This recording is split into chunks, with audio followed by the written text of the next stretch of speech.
Lorsque, dans une affaire criminelle, vous mentionnez l'origine ethnique de la personne suspecte, mais que dans une autre affaire criminelle, vous ne précisez pas que le suspect est un Français, eh bien dans la tête des gens, vous créez forcément un lien entre origine ethnique étrangère et criminalité.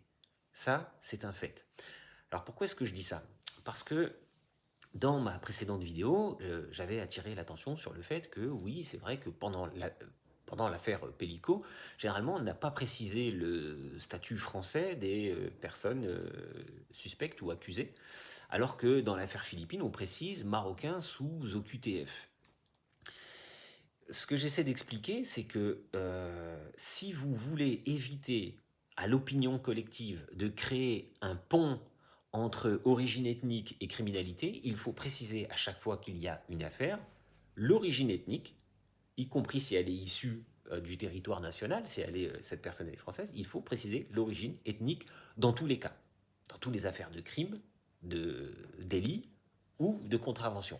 Il faut préciser l'origine des personnes. Sinon, il y a forcément un déséquilibre et on n'est attiré que par l'origine étrangère, donc on fait un lien entre origine étrangère des individus et criminalité. Ça, c'est pas possible.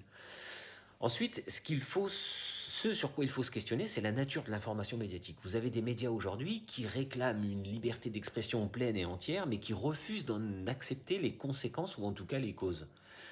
Lorsqu'on précise par exemple que dans l'affaire Philippine, la personne était marocaine sous OQTF, ce qu'on cherche à souligner, c'est le fait qu'il ne devait pas être là. Et on cherche à souligner qu'il y a un dysfonctionnement de toute la chaîne juridique. Ça, c'est vrai. Par contre, il y a un effet pervers à ça, ce qu'on appelle un effet pervers, c'est-à-dire c'est un effet non voulu, c'est que vous allez attirer l'attention sur criminalité mise en lien avec origine ethnique. Est-ce que tous les Marocains sont des criminels? Réponse est non. Et vous allez faire un pont là aussi entre criminalité et statut d'OQTF. Est-ce que tous les OQTF sont des criminels? Non. Preuve en est, on a un OQTF ici qui sauve la vie d'une personne.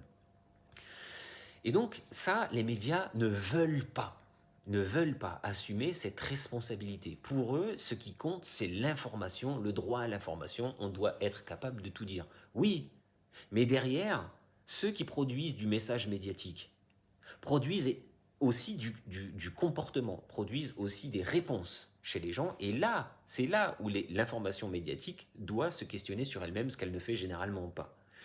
Et euh, ici, la nature de la question, c'est voilà, est-ce qu'il faut tout dire au risque de créer des effets pervers chez les gens, au risque de créer des effets contre-productifs chez les gens, c'est-à-dire de créer soit du stéréotype, soit de la stigmatisation, soit du rejet, soit du racisme, soit de l'essentialisation, soit de la globalisation.